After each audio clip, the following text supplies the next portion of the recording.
Democratic congressional candidate Kristen McDonald Rivet joins us now. Thank you so much for being with us. What are the issues you're hearing from voters on the campaign trail? Are they similar to what your opponent is hearing? Well, I do hear about the cost of living a lot. We have this 60% of our jobs pay less than $50,000 a year.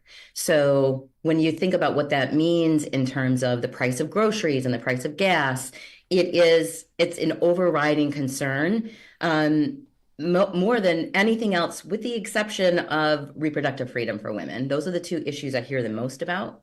And, frankly, that's not just this election cycle. This was true 2 years ago when I was able to flip a Republican Senate seat and go into the state Senate, because I've worked my entire life in this community on those kinds of issues and have a track record of actually doing something to make costs a little bit easier for families in the district, which is what they're looking for.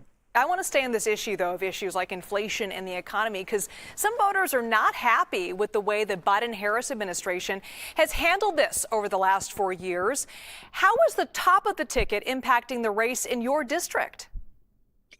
It's an interesting question. I think what I would say is that in my district, which is Flint and Saginaw and Bay City, right here in the center, it's mid-Michigan.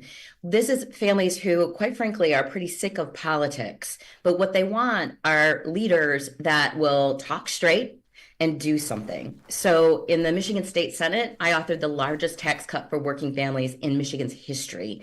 I've authored legislation to lower the cost of housing, to lower the cost of prescription drugs, have worked on childcare affordability. What resonates and breaks through in this particular race are people who get things done and who they recognize.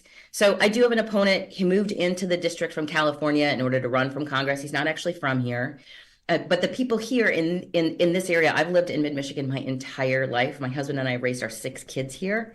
And I have a track record of going into office and delivering results. And so I think when you want to talk about the top of the ticket and the general national politics, what really is resonating on the ground when we're talking about this congressional district is who's going to hold the kind of values that folks in our community hold and who's going to actually accomplish something, which is, frankly, I have seen a big wave of Trump voters who are crossing their ballot to vote for me because they are desperately hungry for a level kind of politics that isn't about screaming and yelling and creating a lot of drama and actually delivering to make things a little bit easier around their kitchen table. You got some big names backing you as well. Secretary of Transportation Pete Buttigieg campaigned for you there in Michigan. Governor Gretchen Whitmer has endorsed you. Congressman Dan Kildee, whose seat you're running for, has also endorsed you. Has this given you a sense of confidence going into tomorrow? Let me say this. We have built a huge coalition. So thousands of people across the district are a part of this. We've knocked on over 200,000 doors. We'll probably be at 250,000 by the time the polls close.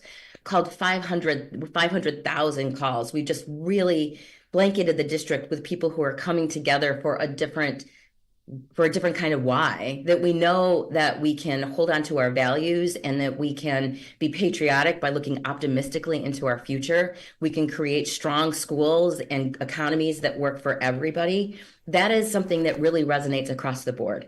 I have to tell you that the endorsement of Dan Kildee and Governor Whitmer, Pete Buttigieg, and my personal favorite, Linda Carter, because Wonder Woman was a hero of mine growing up. But they're a part of a big group of people that includes, executives from companies and Black pastors and UAW retirees. We have, on any given day, hundreds of volunteers out in the field, which is, I think, the difference maker in this campaign for us. Democratic congressional candidate in Michigan's 8th district, Kristen McDonald Rivet. Thanks so much for being with us.